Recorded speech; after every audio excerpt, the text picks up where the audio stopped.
Patricia. Este o familie frumoasă, cum sunt multe în Italia.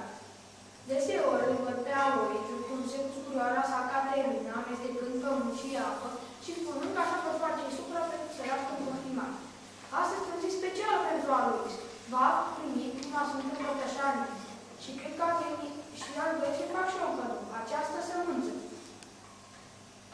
Alois va avea grijă de ea și o va face să rodească, dar pe cine să-i pune să-i dea cadoul? Eu! Ba eu! Ingerașilor, aveți grijă să nu vă fie dezbrăpare din archiare. Sfântă Făcioară Maria, chiar la tine mă gândeam. Aș dori să fiu crezut de domnișilor. Iată slujitoarea Domnului. Aproape. Ia ce să spuneți, îți mulțumesc că mergi în numele meu.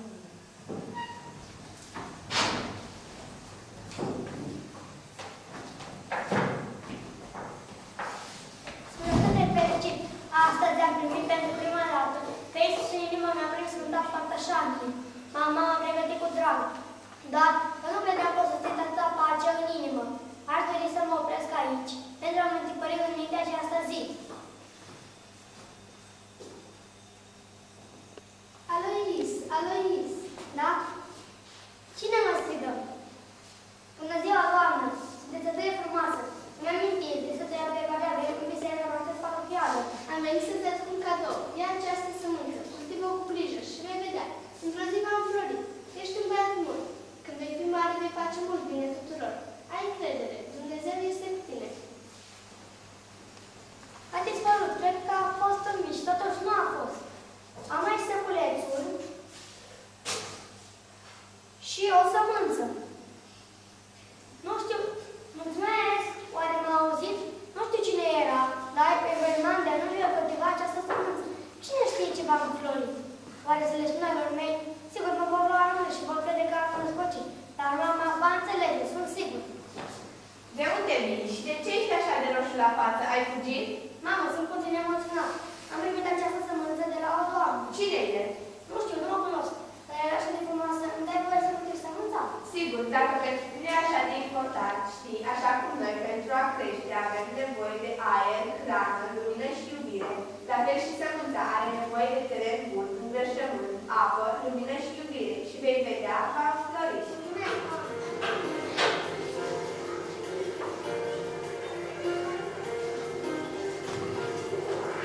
Fiecare dintre noi este special, cum pe lume a venit, am primit un dar. El trebuie cultivat și bine îngrijit. Încrede-te în Dumnezeu în tot ce ai primit. Timpul trece ușor, pe aripi în zbor. Floarea va flori, de o vei îngriji. Timpul trece ușor, pe aripi în zbor. Floarea va flori, de o vei îngriji. Micuțul Alois, nu uita, e din paradis. Au trecut deja câțiva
încred în providența ta.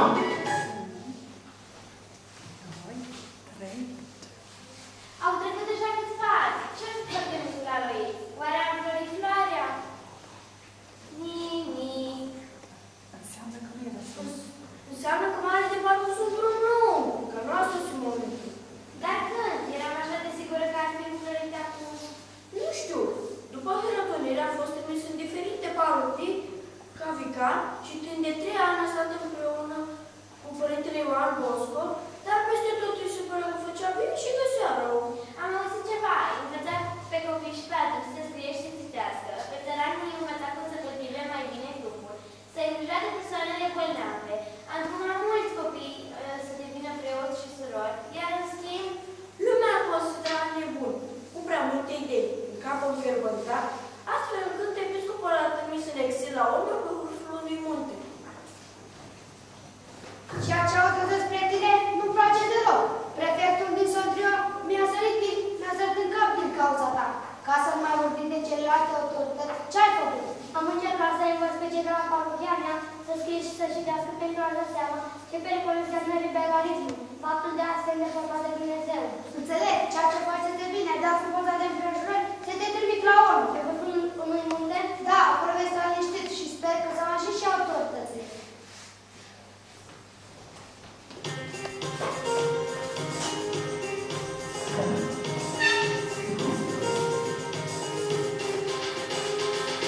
De când ai venit-o, știu să citească, orice document poți să-l ghisească, nu mai putem să-i ducem de nas.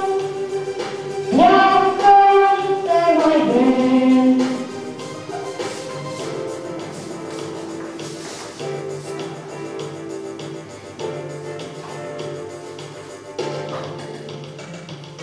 Casă de lumină ai adus în noi, ne-ai învățat să lucrăm și să scăpăm de nevoi.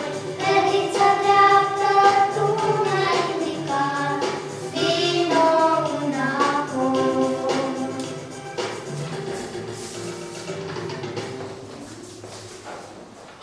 Doamne, ce vrei de la mine? Nu am florit nici de data aceasta. Înseamnă că nu este nici floarea suferinței. Arătare! Desigur că am răbdare, dar mi se pare că de părintele Anei se aproape în față calitatea descurajării. Dumnezeu nu-i lasă la drum pe cei care se încred în el și nu vor. Așa este, cum am chemat, cum am venit, cum am intervenit. Cred că este o providență. Hai, povestește-ne, ce s-a mai întâmplat? Asta am la urmă pe vârful muntelui. Aveți puțină răbdare și ne vedem. A te ruga și a suferi, a te ruga și a suferi. Asta face o la pornă, dar sunt sigur că după întuneric și noapte va răsări lumina. A venit ora milostivirii. Părinte Alois, la pianino largo a murit părintele copilului. Mă gândeam că dumneavoastră sunteți cel mai potrivit de la locul. Și acolo veți avea o surpriză. Cred că de data aceasta vă veți vedea dorințele împlinite. Despre ce surpriză vorbește excelența sa? Știu despre ce surpriză vorbește. La pianele există deja un grup de tineri curajoase care își consacrează viața celor mai părăsiți. La ușa acelei case mici au început să bată orfani, săraci și bătrâni. Intrați, intrați.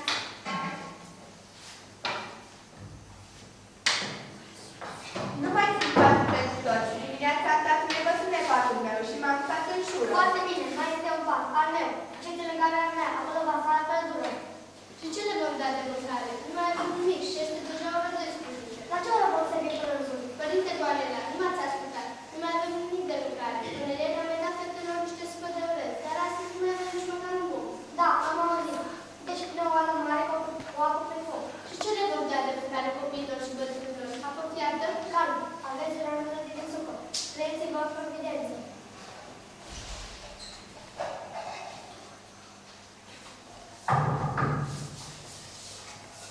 Aici locuiește părintele Alois? Da, este acasă. Nu a trimis mama să ia după sac de orez. Sper că va fi de folos. Nu vede să cred, mulțumim, le va fi de folos și încă cum. Sora, v-am spus, când vedeți ceva în Dumnezeu, el ne este Tatăl. Drumul pe care pornim este cel mai bun și încă suntem la început.